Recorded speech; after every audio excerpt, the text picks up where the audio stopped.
हरि नाम के बिना, हरि नाम के बिना, करने जतन हो यार हरि नाम के बिना, नाम के बिना, हरि नाम के बिना, हरि नाम के बिना, करने जतन हो यार हरि नाम के बिना, कहता है ब्रह्मानंद नहीं मोक्ष पाएगा, कहता है ब्रह्मानंद नहीं मोक्ष पाएगा, राम सुमर राम तेरे काम आएगा, तेरे काम आएगा, राम सुमर राम तेरे काम आएगा, नाम सुमर नाम तेरे काम आएगा,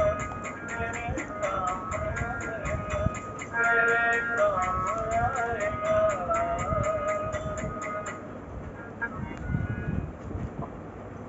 नाम सुमर नाम तेरे काम आएगा, नाम सुमर नाम तेरे काम आएगा। के पवित्र आत्माओं, बिना हरि चिंतन के कल्याण नहीं होता। राम सुमर राम तेरे काम आएगा, नाम सुमर नाम तेरे काम आएगा। और भाई बंधु राजपाट महल माड़ियां, अंत काल में न कोई संग जाएगा। जिनके साथ आप हर समय प्रेम में, जिनके प्रेम में लगे रहते हैं, जिनकी सेवा में पेड़े खा रहे हैं, पर वहाँ अनुरक्त हैं, मन वहाँ लगा हुआ है, और ये कोई भी साथी आपका साथ नहीं निभाएगा। केवल धर्म कर्म ही, प्रभु चिंतन ही आपके काम आएगा। तो सभी मर्यादाओं का पालन करते हुए आपने हरि भजन करना है। क्योंकि गर्भोपनिषद में आपने सुना था, बताया था कि ये जीव जब गर्भ में प्रवेश करता है, जब शरीर पूरा बन जाता है, चेतना आ जाती है, तत्व जीव तत्व जीवात्मा जब प्रवेश कर जाता है शरीर में, तो उसको सारे जन्मों का ज्ञान होता है, सारे कर्मों का, सारे कर्म अच्छे बुरे उसके सामने आते हैं। अच्छे आते हैं तो हमारा प्रसन्न होता है, जब बुरे कर्मों का वो चिंतन करता है, देखता है, साक्षात्कार करता है, तो बड़ा दुख होता है। फिर इसको वैराग्य होता है और परमात्मा से प्रार्थना करता है कि हे प्रभु, मुझे एक बार इस नरक से निकालो, मैं आपका ही चिंतन करूंगा, भजन करूंगा, प्रभु के सिवा और संसार का कोई काम नहीं करूंगा, संसार की माया में लिप्त नहीं रहूंगा, अपना उद्धार करूंगा, एक बार मुझे इस नरक से निकाल दो। बड़ा भयंकर होता है गर्भ में, मुझे शरीर मिलता है, कर्मों के कारण शरीर मिलता है, पर स्वतंत्रता मिलती है अपना उद्धार करने की, कल्याण करने की। तो गर्भावस्था में क्या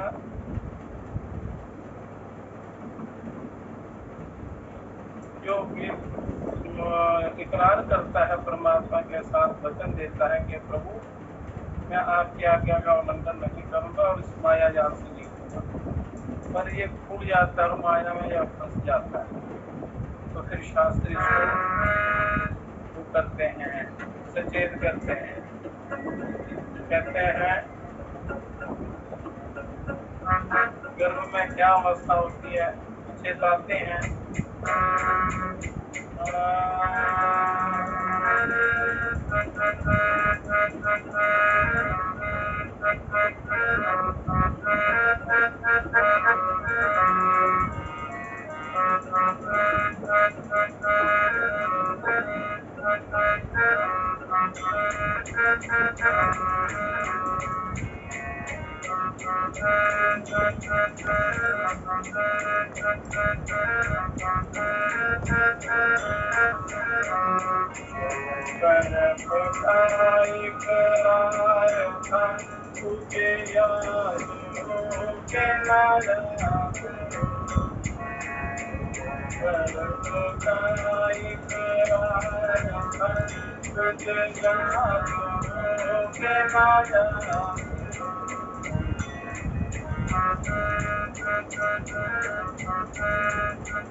विषयों से दिल को हटावना के मैं दिल को विश्व भोगों से दूर करूंगा, हरि के चरण में लगावना, हरि के चरण में लगाऊंगा।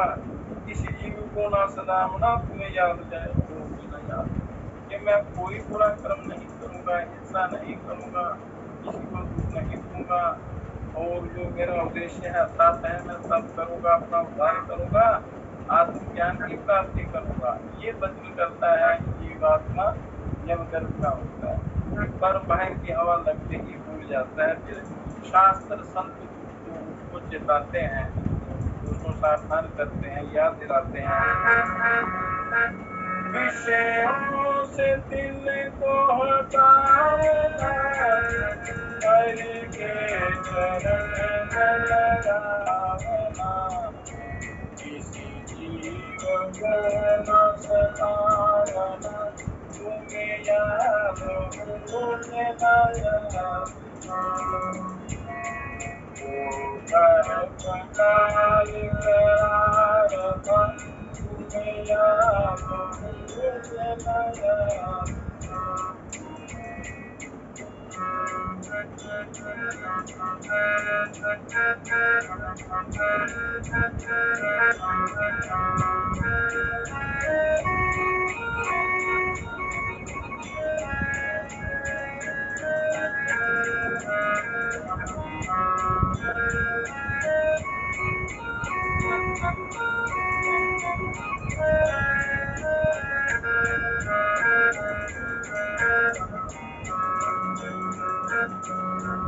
किस बात का बिसरावना, दुनिया की मौज उड़ावना,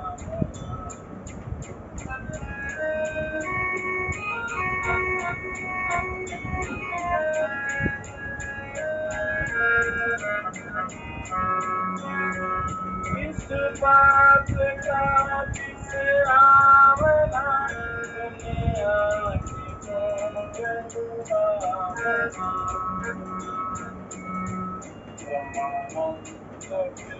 कुछ पावना, तुम्हें याद मुझे लाया, करारता,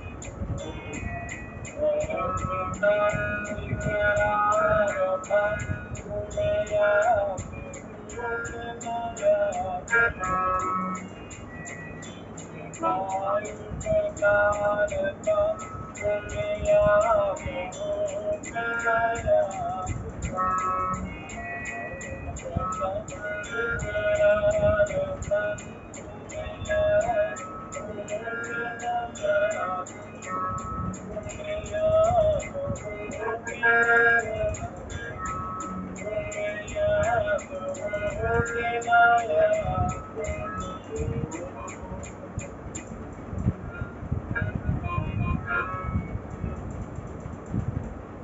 तो गर्भावस्था में बड़ा सुख होता है, प्रार्थना करता पर फिर ये सारे धर्म कर्म को भूल जाता है, माया चक्कर में पड़ जाता है, पतन हो जाता है। तो इसलिए मनुष्य को सावधानी से काम लेना है, अपना उद्धार करना है, कल्याण करना है। गीता, गंगा, गौ माता, गायत्री, गया, ये परम कल्याण करने वाले गुरु पंचगाकार्य हैं, ये परम कल्याण करने वाले हैं। ये अपने स्वरूप का बोध कराते हैं, जीव ब्रह्म यज्ञ का अच्छी प्रकार ज्ञान करवा के जीव का उद्धार कर देते हैं। तो अपने स्वरूप को जानने का प्रयत्न करते रहना चाहिए सत्पुरुषों को। ब्रह्म ही आपके अंदर बैठा हुआ है। अहंता ममता के कारण जीव बंधन में पड़ जाता है।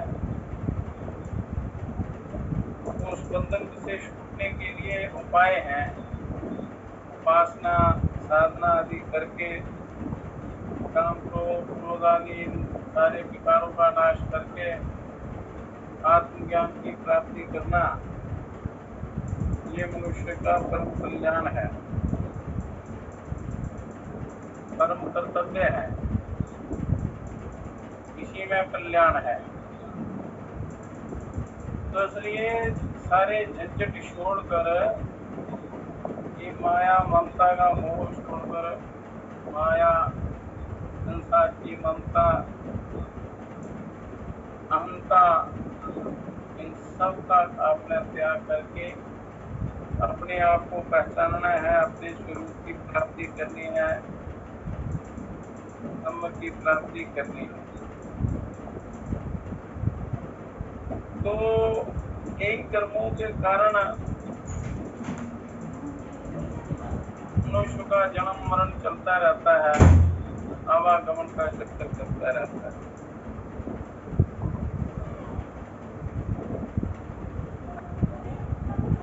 ग्रहों के प्रभाव में आकर मनुष्य, क्योंकि कर्मों के प्रभाव से ही ग्रहों की स्थिति होती है, उसके अनुसार ये जीवन चलता है। पर मनुष्य स्वतंत्र है। जो कई उपचार शास्त्रों में दिए हुए हैं, आत्मकल्याण के आत्मोपचार के, संसारिक जीवनों को दूर करते हुए अध्यात्म विद्या की प्राप्ति करनी है आपने।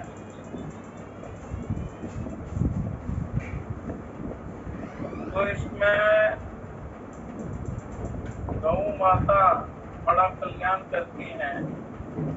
संसार के जितने विघ्न हैं, लोक और लोक दोनों में ये सहायता करते हैं। तो इससे सारे पूर्व जन्म के पाप दोष, इस जन्म के दोष दूर होते हैं। यदि मनुष्य इस जन्म में अपने कर्म ना करे और पिछले कर्मों का प्रायश्चित करते हुए आत्म कल्याण की चेष्टा करे तो इसका उद्धार हो जाता है। त्रैलोक्य भगवानम शुद्ध पवित्र कथते नगा जब कीर्तनम सदा मध्या पुण्यात् पुण्यम उत्तमम। सौदास अपने गुरुओं से बोलने के, हे भगवान, हे निष्पाप तुम्हारे से तीनों लोगों में ऐसी पवित्र वस्तु कौन कही जाती है जिसका नाम लेने मात्र से मनुष्य को सदा उत्तम पुण्य की प्राप्ति हो सके। क्योंकि पुण्यों के प्रभाव से ज्ञान का रास्ता मिलता है, कल्याण का मार्ग खुलता है। तो मनुष्य दिन रात पाप, छोटे बड़े पाप करता रहता है जाने जाने में। तो ऐसी कौन सी वस्तु है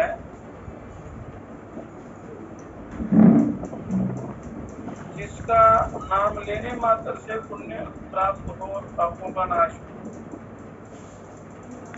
तो गौ माता की महिमा के गुण रहस्य को प्रकट करने वाली विद्या के महान विद्वान महर्षि वशिष्ठ जी ने गौओं को नमस्कार करके राजा सौदास से इस प्रकार कहना प्रारंभ किया। राजा भी पहले बड़े ज्ञानी होते थे, गुरुओं के मार्गदर्शन में चलते थे, गुरुओं की सहायता से राज्य चलाते थे, संसार की सेवा करते थे।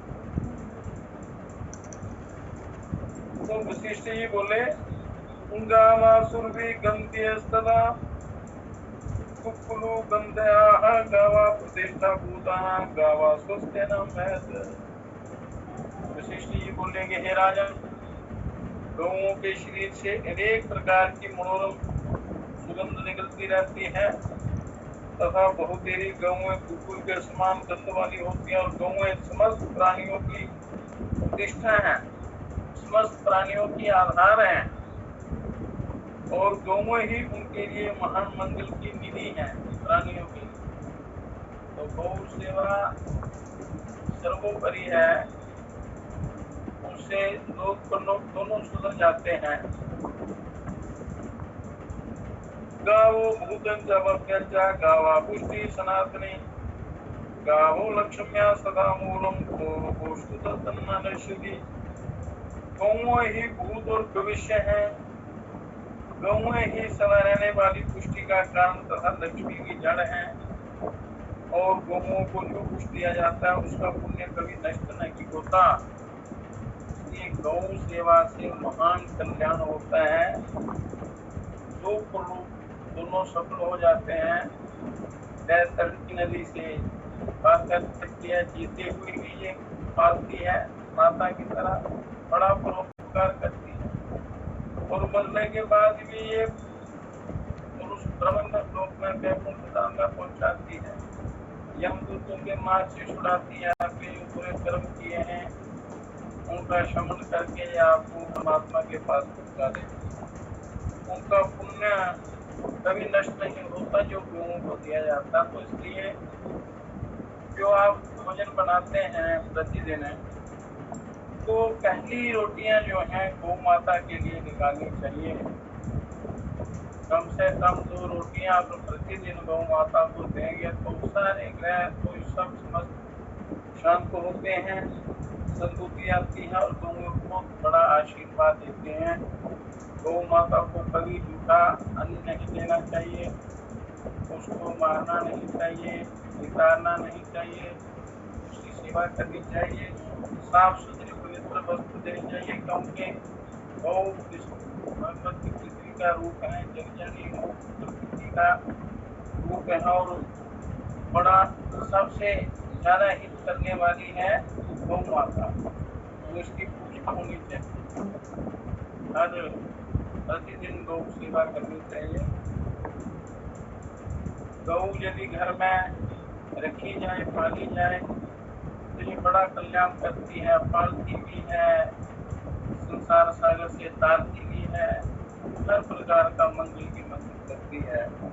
बड़े भारी अनिष्ट हैं हम गौ सेवा से दूर हो जाते हैं, जब तक जीवन रहता है बड़ा सुखी रहता है। तो इसलिए गौओं को बड़ी पवित्रता से रखना, इसके भी 33 कोटि देवता होते हैं और हर प्रकार से कल्याण करती है, इसकी हर वस्तु काम में आती है। अन्न ही परमं गावो देवाना परमं हवि, स्वाहाकार प्रकटकारो गोषु नित्यम प्रतिष्ठितो।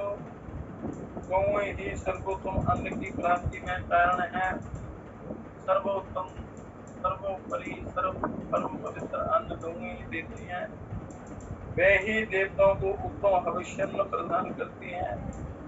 स्वाहाकार देव यज्ञ और वकटकार इंद्रिया, ये दोनों कर्म सदा गौओं पर ही अभिलंबित होते हैं। गावो यज्ञ से ही परम गोषु यज्ञ प्रतिष्ठिता, गावो भविष्य भूतंजा गोषु यज्ञ प्रतिष्ठिता। गौ ही यज्ञ का फल देने वाली है, उन्हीं में यज्ञों की प्रतिष्ठा है। हर धर्म कर्म जो भी किया जाता है उसमें गौ की पूजा, गौ का दान किया जाता है, तो उसके बिना कोई यज्ञ पूरा नहीं होता। कोई व्रतोद्यापन करते हैं तो गौ दान किया जाता है, गौ की पूजा की जाती है, तो वो आपका हर प्रकार से कल्याण करती है। गौ ही भूत और भविष्य है, उन्हीं में यज्ञ प्रतिष्ठित है, यज्ञ गौओं पर ही निर्भर है। उसकी गौ माता की सेवा, उसकी पूजा हर प्राणी का कर्तव्य है। ये सृष्टि का पालन करती है सारे जीवों का। सायं प्रातः सतदा होम काले महदते गावो ददाति वे, ओम ऋषि पुरुष क्षमा महादेश पुरुष प्रवर, दादा काल सायकाल सदा होम के समय ऋषियों को गौओं ही हवनीय पदार्थ देती हैं। घृत आदि गौओं से दूध मिलता है, घी मिलता है, मक्खन मिलता है और पत्र जो इस पृथ्वी लोक का अमृत माना जाता है, शास, वो हर प्रकार का हमें अन्न देती है। माँ भगवती पालती हैं तो पूर्ण तरह इस जीव का पालन करती हैं। इनका गोबर भी काम में आता है, हर चीज हर प्रकार से कल्याणकारी है। यानी कानी चा दुर्गानी दुष्कृतानि कृतानि च तरन्ति चैव पापमानं धेनु ये दत्ति प्रभु। जो लोग नव सूदी का दूध देने वाली गौ का दान करते हैं, वह जो कोई भी दूध बताने वाले होते हैं, उन सब से अपने किए हुए दुष्कर्मों से तथा समस्त पाप समूह से भी तर जाते हैं। ये गौ की सेवा का इतना महान फल है। एक दश दश दश घोषति शतं सहस्र गुरुदत्याद सर्वे पुण्य फलाहिते। जिसके पास 10 गौ हैं वह एक गौ का दान करे, जिसके पास 10 गौ हैं वो एक गौ का दान करे। जो 100 गायें रखता हो वह 10 गौओं का दान करे। और जिसके पास 1000 गौएं हो वह 100 गौएं दान में दे दे तो इन सबको बराबर ही फल मिलता है, बराबर फल मिलता है। जो अनाहिताग्नि शत सूर्यज्वा सहस्रु समृद्धो जचकीनाशो न अर्घ्यम रहंति ते त्रयः, कि जो 100 गौओं का स्वामी होकर भी अग्निहोत्र नहीं करता, जो 1000 गौएं रखकर भी यज्ञ नहीं करता, तथा जो धनी होकर कृपणता नहीं छोड़ता, धनी होकर जो कंजूस होता है, ये तीनों मनुष्य अर्घ्य पाने के अधिकारी नहीं। अर्घ्य मतलब अर्घ्य कहते हैं सम्मान, अर्घ्य देते हैं ना, केशाय नमः धूपति पर नैवेद्य अर्घ्यम समर्पयामि नमः, अर्घ्य से अर्घ्य ये देते हैं, वो सम्मान जनक, वो सम्मान दिया जाता है देवताओं को या किसी को भी। वो अर्घ्य के योग्य पाने के अधिकारी नहीं होते हैं, योग्य नहीं करते, कंजूस होता है, जो कंजूस का धन देखा जाता है। कपड़ा ये प्रयशंति समत्साकार से दोहना सुभ्रता वस्त्र संवेदा भूमोड़ो को जयंती दे, जो उत्तम लक्षणों से युक्त कपड़ा गौओं को वस्त्र ओढ़ाकर बछड़े सहित उसका दान करते हैं, उसके साथ धोने के लिए प्रकार से बातन भी देते हैं, वह इहलोक और परलोक दोनों पर विजय प्राप्त करते हैं, उनके सारे ग्रह दोष दूर होते हैं और ब्रह्म विद्या ब्रह्म ज्ञान की प्राप्ति में ये गौ माता सहायता करती है, दोनों में साथ देती है। शत्रुओं को संताप देने वाले नरेश, जो लोग जवान सभी इंद्रियों से संपन्न 100 गांवों के उत्पत्ति बड़ी बड़ी सींग वाले गिरवेंद्र वृषभ को सुसज्जित करके 100 गौओं सहित उसे श्रोत्री ब्राह्मण को दान करते हैं, जो तपस्वी लोग होते हैं, उनको वे जब इस संसार में जन्म लेते हैं तब तब महान ऐश्वर्य के भागी होते हैं, जो ऐश्वर्यशाली होते हैं, पूजा का ये पुण्य फल होता है। गौओं का नाम कीर्तन किए बिना ना सोए, उनका स्मरण करके ही उठे और सवेरे शाम में नमस्कार करें। गौ माता को नमस्कार करना चाहिए, उनको कभी किसी भी वस्तु से डंडे से उसको कभी नहीं मारना चाहिए, उसका तिरस्कार नहीं करना, उसको नमस्कार करना, प्रणाम करना, उसका पूजन करना, इससे मनुष्य को बल और पुष्टि प्राप्त होती है। और गौओं के कामामुक्त पुरुषस्य नवति ये तथंचना ना चासम मासम मछली आदम कामा पुष्टि तथा पुण्यात्। गौओं के गौमूत्र और गोबर से किसी प्रकार उद्वेलन ना हो, घृणा ना करे और ना ही गौओं की हिंसा करे, इससे मनुष्य को पुष्टि प्राप्त होती है, जो सेवा करता है। और जो उनको दुख देता है, मारता है, उनका पतन हो जाता है और नरकों में कीड़े बनते हैं। प्रतिदिन गौ का नाम ले, उनका कभी अपमान न करे, और यदि पूरे स्वप्न दिखाई दे तो मनुष्य गौ माता का नाम ले तो पूरे स्वप्नों का जो है प्रभाव कान में स्वप्न सुना दे, गौ के पास बैठकर सुना दे, उनका नाम ले ले, दर्शन कर ले, प्रणाम कर ले, तो सब दूर हो जाता है। गोमेन सदा स्नायात् कृष्ये चापि संविशेत शिलेषु मुक्त कुलीशनानि, जो प्रतिघातम चर्चे प्रतिदिन शरीर में गोर लगाकर स्नान करे तो किसी प्रकार का भी आपको जो त्वचा रोग होता है नहीं होगा। सूखे हुए गोबर पर बैठे, उस पर गोबर पर किसी प्रकार का कचरा गंद ना डाले, मूत्र ना त्यागे, तथा गौओं के तिरस्कार से बचता रहे, हो सके तो गौ माता का सत्कार करे, अगर सामर्थ्य हो तो गौ पाले, सेवा करे।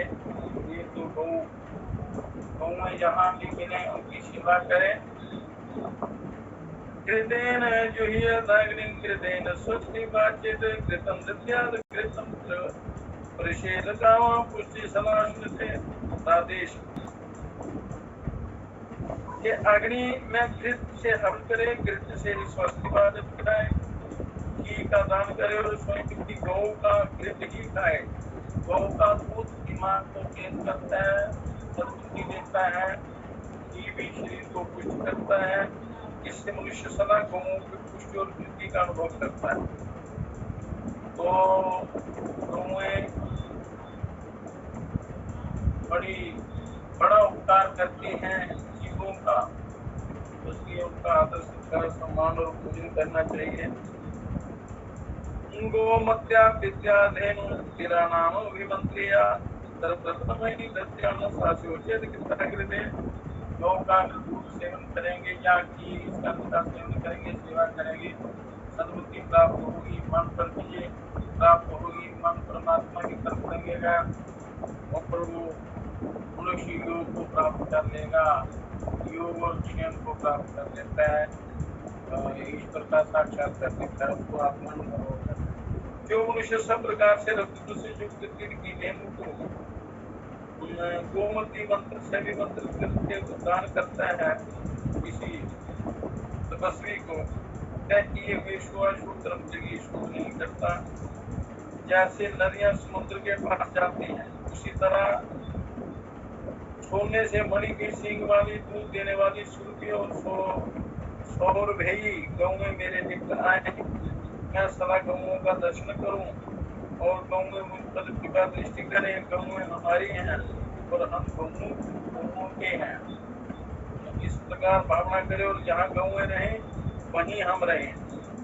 तो जो मनुष्य इस प्रकार रात में या दिन में, समावस्था में या विषमावस्था में तथा बड़े से बड़े भय आने पर भी गौ माता का नाम कीर्तन करता है, वह भाई से भयंकर से भयंकर लोग जो है गौ माता की सेवा से इतना प्रभाव है। तो इसलिए यत्न पूर्वक होगी क्या करें, उनकी परिक्रमा करें। गावा दृष्टा नमस्कृत्य कुर्याच्चैव प्रदक्षिणं प्रदक्षिणीकृतेन सर्वदीपा वसुंधरा मात्रा सर्वभूतानां गावा सर्वसूत्रमा बुद्धिमाकांक्षताः नित्यं गावा कार्याः प्रदक्षिणा। ये गौ माता का दर्शन और उन्हें नमस्कार करके उनकी परिक्रमा करें। परिक्रमा से बहुत ही लाभ मिलता है मनुष्य को। ऐसा करने से सातों द्वीपों से भूमंडल की प्रदक्षिणा हो जाती है। प्रदक्षिणा जैसे गणेश जी ने शिव पार्वती जी की प्रदक्षिणा करके प्रथम पूजा का स्थान प्राप्त किया, प्रथम पूज्य माने जाते हैं गणेश जी, की पूजा होती है। इस प्रकार जो गौओं की प्रदक्षिणा करते हैं तो पूरे ब्रह्मांड की प्रदक्षिणा हो जाती है सातों द्वीपों से। तो गौएं स्वस्थ प्राणियों की माताएं और सारे सुख देने वाली हैं। वृद्धि की आकांक्षा करने वाले मनुष्य को नित्य गौओं की प्रदक्षिणा करनी चाहिए और गौ माता की सेवा करनी चाहिए। गौ की बड़ी महिमा है, तो इसलिए जीवन को पवित्र बनाने के लिए गौ जो है परम कल्याणकारी है, सेवा करनी चाहिए। तभी आपको ब्रह्म विद्या ब्रह्म ज्ञान योग की आप प्राप्ति कर सकते हैं। क्योंकि गौ दूध जो है इसमें स्वर्ण होता है और स्वर्ण शरीर के लिए बहुत ही उत्तम होता है, बल प्रदान करता है। शरीर बलवान होगा तो आप साधना भी करेंगे, ईश्वर को प्राप्त कर। अब उस ब्रह्म की मतलब ये तो संसार में जब रहना है तो जीने का ढंग है, और उसमें रहते हुए इन सब की गौ माता की माता पिता की सबकी सेवा करते हुए अपने ब्रह्म ज्ञान की तरफ चलना है। ओम भद्रं कर्णे विष्णुयाम देवा भद्रं पश्येमाक्षभिर्यजत्राः स्थिरैरङ्गैः सुष्ठुवाः सत्तुनो वीर्यसेम देवहितं यदायुः स्वस्ति न इंद्रो वृद्धश्रवाः स्वस्ति नः पूषा विश्ववेदाः स्वस्ति नस्तार्क्ष्यो अरिष्टनेमिः स्वस्ति नो बृहस्पतिः ददातु। ओम शांति शांति शांति। कहते हैं कि एक बार देवगण प्रजापति ब्रह्मा जी से कहा कि हे भगवान, जो सूक्ष्म से भी अत्यंत सूक्ष्म है, उन प्रणव स्वरूप परमात्मा के तत्व का हमसे स्पष्ट वर्णन कीजिए। कि जितनी भी साधनाएं, पूजाएं या जितने भी अनुष्ठान है, वो जिस तत्व की प्राप्ति के लिए है, उस तत्व का हमारा अच्छी तरह वर्णन करें।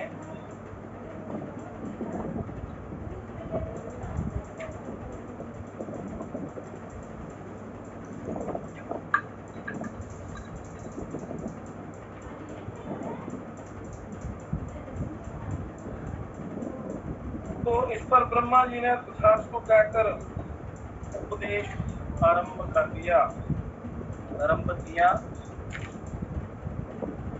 ब्रह्मा जी बोले कि हे देवो, ओम ओम ये अक्षर अविनाशी परमात्मा है। ओम,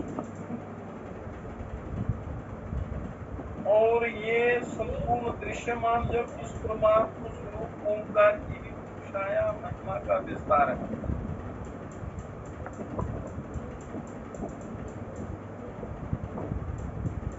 और अतीत, वर्तमान और अनागत, इन तीनों कालों में होने वाला ये सारा जग ओंकार ही है।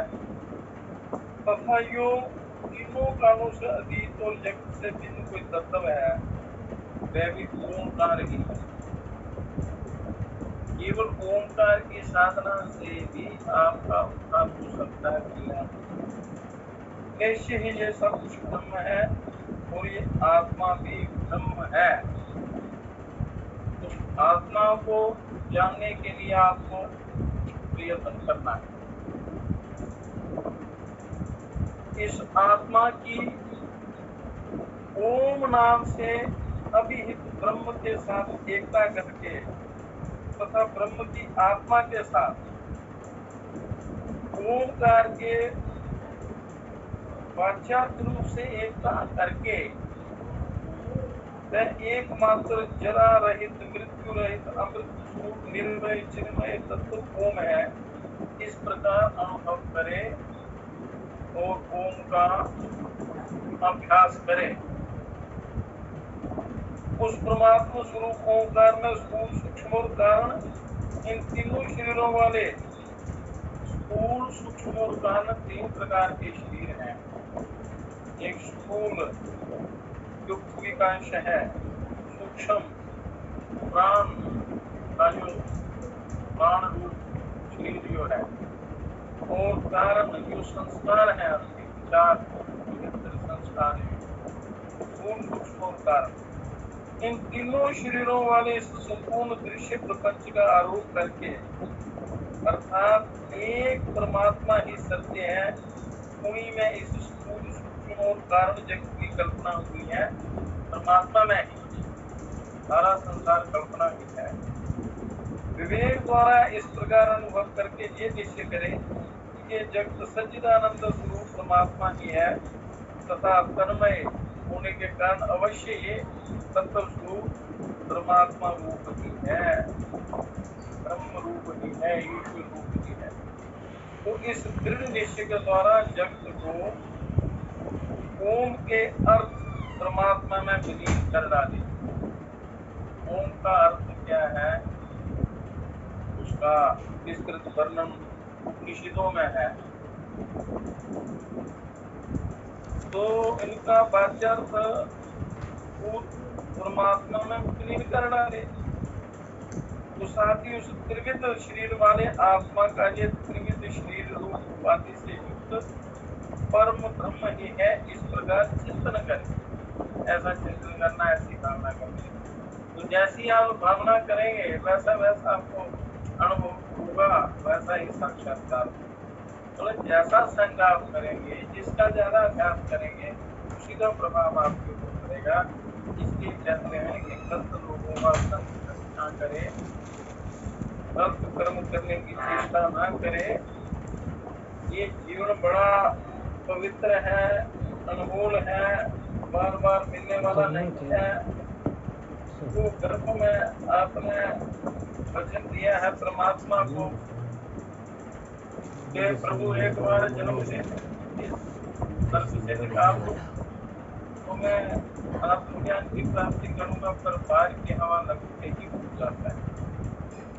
फिर भी उसको मौका मिलता है अच्छी संगति के द्वारा, शास्त्र के द्वारा, शास्त्रों के द्वारा, गुरुओं के द्वारा मार्गदर्शन मिलता है, गुरुओं के द्वारा। यदि समझ जाता है तो कल्याण हो जाता है, यदि मनमाना आचरण करता है तो फिर वही फंसा रहता है। तो स्थूल और स्थूल जगत का भोक्ता, साथ ही साथ स्थूल जगत स्वरूप और सूक्ष्म जगत का भोक्ता होगा। उसी प्रकार एकमात्र अनंत स्वरूप और अनंत मात्र का उपभोक्ता, और साथ ही इन सबसे विलक्षण होने के कारण ये आत्मा चार पादों वाला है। चार पादों वाला है, इसको अच्छी प्रकार समझना है, क्योंकि ये ऋषियों ने बार बार पूछा है ब्रह्म ज्ञानियों से, महर्षियों से, गुरुओं से उस ईश्वर के बारे में कि उसको कैसे प्राप्त करना है। तो इसका बार बार स्वाध्याय करना चाहिए, श्रवण मनन करना चाहिए, तो ज्ञान होता है। अन्यथा उद्धार होने में बड़ा जीवन बढ़ जाता है। जागृत अवस्था तथा इसके द्वारा उपलक्षित ये संपूर्ण जगत ही जिनका स्थान है शरीर, जो संपूर्ण विश्व में व्याप्त हो रहे हैं, जिनका ज्ञान इस स्थूल जगत में, बाहरी जगत में सब और फैला हुआ है, और भुआ सुवा आदि 7 लोग ही जिनके 7 अंग हैं, ये विराट रूप का वर्णन है। 5 ज्ञानेंद्रियां, 5 कर्मेंद्रियां, 5 प्राण तथा 4 अंतःकरण, ये 19 समष्टि कर्ण ही जिनके मुंह में है, 19 तत्व जो है। 5 ज्ञानेंद्रियां, 5 कर्मेंद्रियां 10, 5 प्राण 15 और 4 अंतःकरण ये इस प्रकार के तत्व हैं, ये उनके मुख हैं। ये स्थूल जगत के भोक्ता है, जो स्थूल जगत दिखाई देता है आंखों से, उसके भोक्ता है। धर्म, अर्थ, काम, मोक्ष, ये 4 पुरुषार्थ जिनके स्वरूप है, धर्म, अर्थ, काम और मोक्ष, इन 4 स्वरूपों में जिनकी अभिव्यक्ति होती है, स्थूल, सूक्ष्म, कारण और साक्षी, तथा जो विश्व शरीर में स्थिर नर होने के कारण वैश्वानर कहलाते हैं। वैश्वानर ये पूर्णतम परमात्मा नृसिंहदेव के प्रथम पाद है। ये नृसिंहोत्र प्राप्तियोपनिषद है। तो स्वप्नावस्था और उसके द्वारा उपलक्षित सूक्ष्म जगत ही जिनका शरीर है, जागृत अवस्था आ गई पहली, दूसरी स्वप्नावस्था, और सूक्ष्म जगत जिनका शरीर है, जिनका ज्ञान बाह्य जगत की अपेक्षा आंतरिक है, सूक्ष्म जगत में व्याप्त है, जो पूर्वोक्त 7 अंकों 19 मुखों वाले तथा सूक्ष्म जगत के सूक्ष्म तत्वों का अनुभव करने वाले और पालन करने वाले हैं। वे 4 स्वरूपों वाले प्रकाश के स्वामी हिरण्य गर्भ पूर्ण ब्रह्म परमात्मा नृसिंह देव के जितने पाद हैं, तो 4 व्यूहों में इन्हीं को प्रद्युम्न कहते हैं।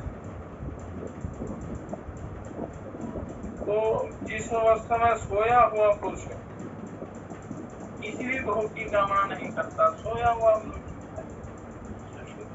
सुषुप्ति स्वप्नावस्था में रहता है, सुषुप्ति में, तो किसी भी भोग की कामना नहीं करता, कोई भी स्वप्न नहीं देखता सुषुप्ति अवस्था में, वह सुषुप्ति अवस्था है। सोया हुआ पुरुष जब किसी भी प्रकार का स्वप्न नहीं देखता है, ये सुषुप्ति अवस्था है। तो ऐसी सुषुप्ति तथा उसके द्वारा उपलक्षित संपूर्ण जगत की प्रलयावस्था, जबकि संपूर्ण विश्व अपने कारण में विलीन हो जाता है। विश्व अपने कारण में जहाँ से पैदा होता है उसी में विलीन हो जाता है। जिनका स्थान शरीर है, अर्थात सृष्टि कारण तत्व में जिनकी स्थिति है, जो एक रूप में ही स्थित है, वो इस शरीर में भी वही व्यवस्था है सारी, और इस ब्रह्मांड में भी। तो शरीर ब्रह्मांड का एक छोटा नमूना है, और समस्त तत्व इसमें है। सारी क्रियाएं जो ब्रह्मांड में होती है शरीर में होती है, जिनकी अभी नाना रूपों में अभिव्यक्ति नहीं हुई है। घनीभूत विज्ञान ही जिनका स्वरूप है, और जो केवल अनंतमय ही है, और चिन्मय प्रकाश ही जिनका मुख है।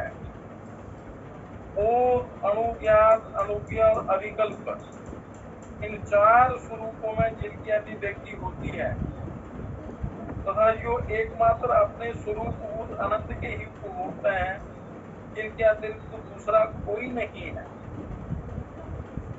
जिनके अतिरिक्त दूसरा कोई भी तत्व नहीं है, वे प्राज्ञ नाम से प्रसिद्ध ईश्वरी पूर्ण ब्रह्म परमात्मा नृसिंह देव के तृतीय पाद हैं, तीसरे पाद हैं, मतलब ओंकार की व्याख्या की।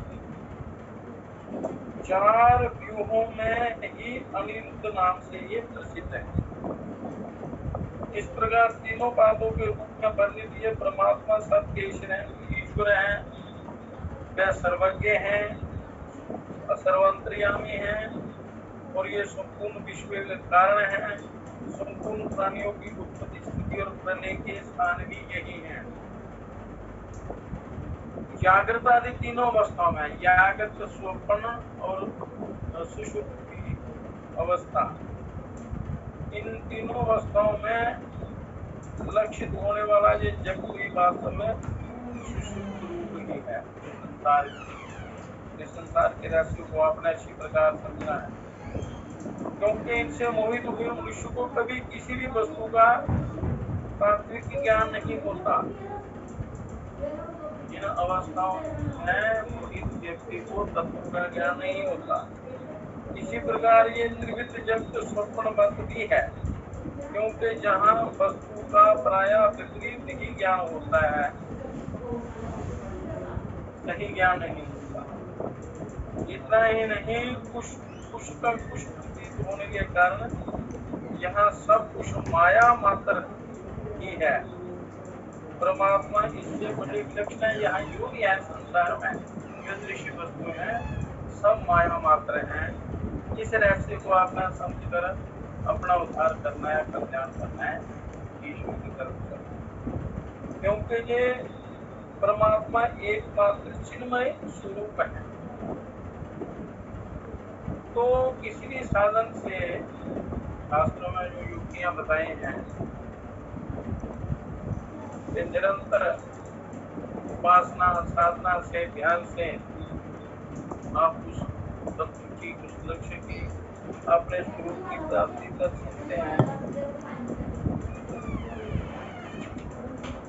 तो उन तीनों पादों के अतिरिक्त जो चौथा पाद है, वह अणुज्ञात, अनुज्ञा, अविकल्प, ये 4 वेदों के कारण 4 रूप वाला है।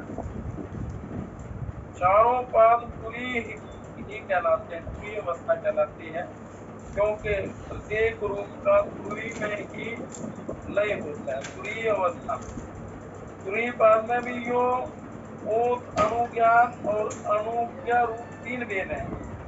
इन तीनों को भी सुषुप्ति और स्वप्न के समान तथा माया मात्र ही समझना चाहिए। असली तत्व की अति सूक्ष्म से भी अति सूक्ष्म परे है।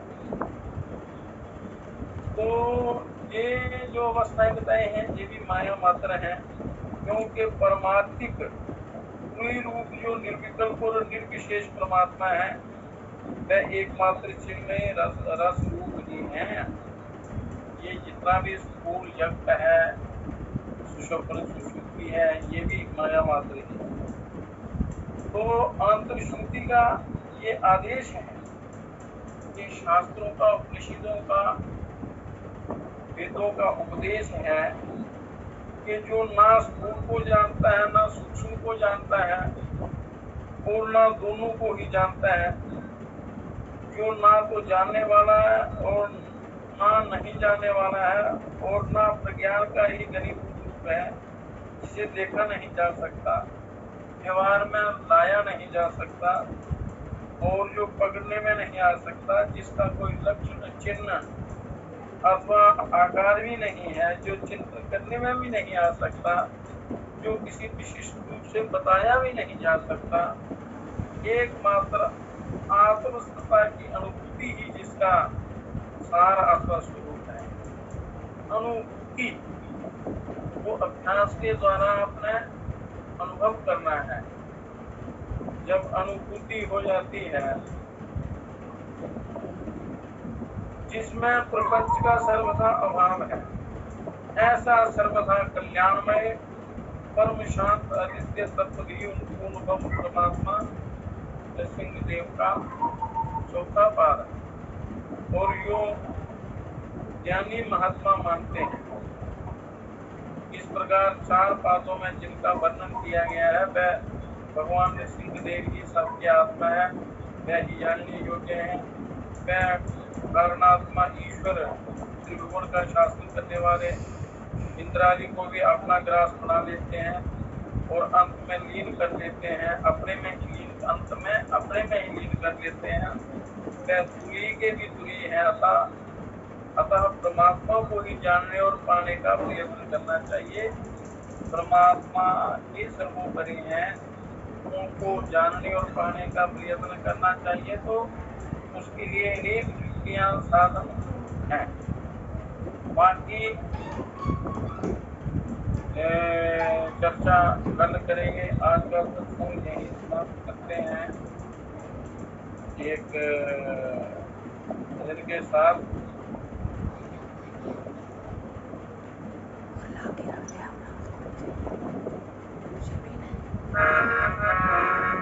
तो आपको करना क्या है कि उसी परिपूर्ण ब्रह्म का लक्ष्य करके अपना साधना करनी है। तो एक मार्ग पकड़ के उस पर पक्का अभ्यास करना है, जब बातें नहीं, उपासना साधना करनी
सुनाएगी उम्र भी सुनाएगी राम सुमर राम उम्र भी सुनाएगी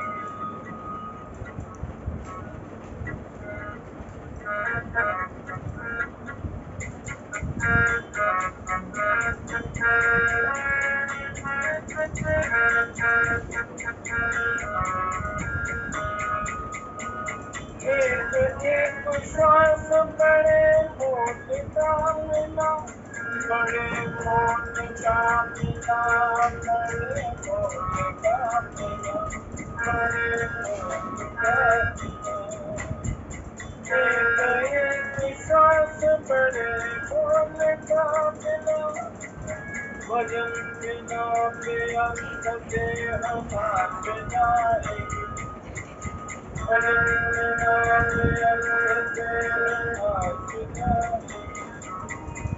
राम सुमर राम उमर बीत जाएगी राम सुमर राम उमर बीत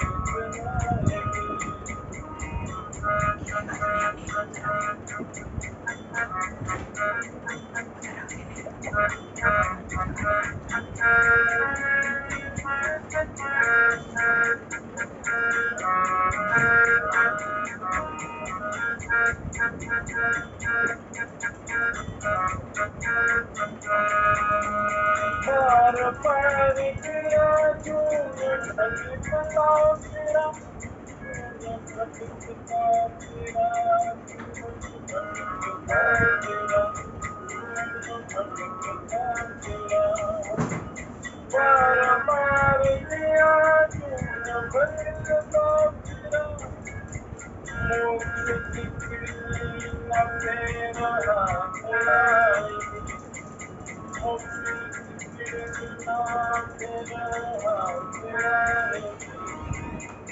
राम सुमर राम उमर बीत जाएगी उमर बीत जाएगी राम सुमर राम उमर बीत जाएगी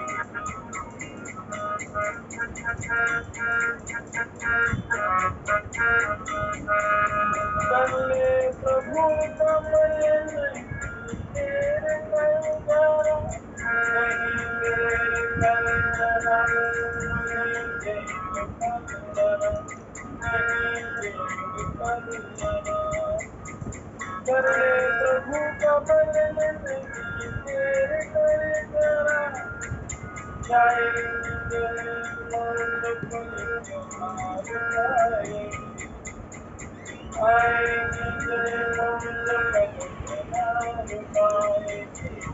राम सुमर राम उमर बीत जाएगी उमर बीत जाएगी राम सुमर राम उमर बीत जाएगी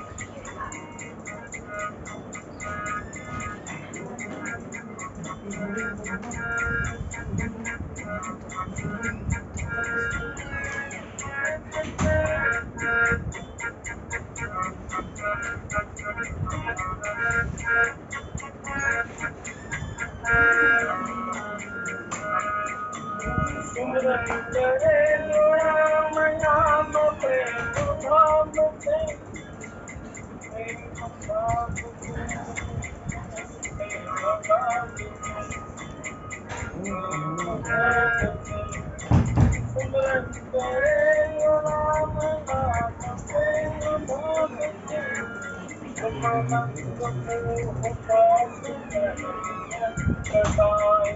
परमानंद को पास सहज में जताएगी राम सुमर राम उमर बीत जाएगी उमर बीत जाएगी राम सुमर राम उमर बीत जाएगी उमर बीत जाएगी उमर बीत जाएगी उमर बीत जाएगी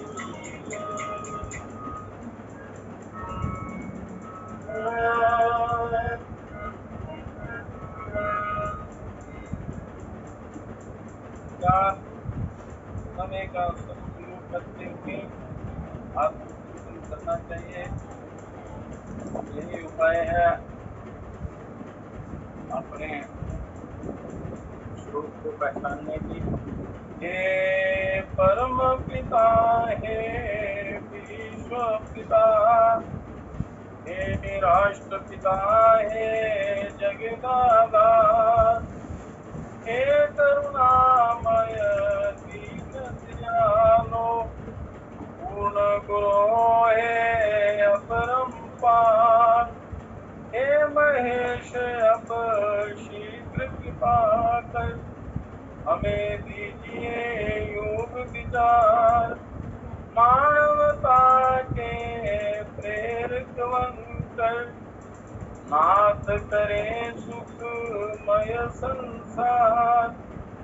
हे परम पिता, हे विश्व पिता, हे राष्ट्रपिता, हे जगदाधार, हे राष्ट्रपिता, हे जगदाधार।